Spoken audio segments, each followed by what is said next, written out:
ഈശോയുടെ നാമത്തിന് എന്നും മഹത്വമുണ്ടായിരിക്കട്ടെ.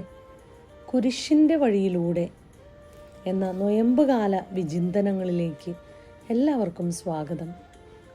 കുരിശിൻ്റെ വഴി പ്രാർത്ഥനയിലെ 10ാമത്തെ സ്ഥലം ദിവ്യരക്ഷകൻ്റെ വസ്ത്രങ്ങൾ ഉരിഞ്ഞെടുക്കുന്നു. 33 വയസ്സുള്ള ഒരു യുവാവ് നഗ്നനാക്കി തൻ്റെ അമ്മയുടെയും തൻ്റെ ശിഷ്യന്മാരുടെയും തന്നെ സ്നേഹിക്കുന്നവരുടെയും മുന്നിൽ നിന്നപ്പോൾ അവൻ അനുഭവിച്ച വേദന. ആർക്കു വേണ്ടിയാണ് അവൻ ഇതെല്ലാം അനുഭവിച്ചത്? എനിക്കും നിങ്ങൾക്കും വേണ്ടി. ഇന്നൊരു തീരുമാനമെടുക്കാം.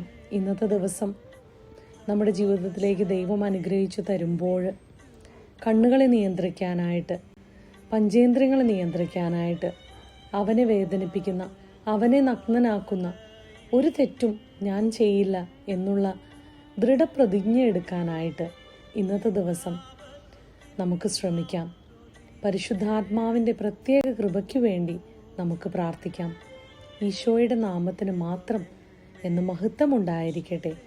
ക്രൂശിതൻ നമ്മളെ ഓരോരുത്തരെയും അനുഗ്രഹിക്കട്ടെ.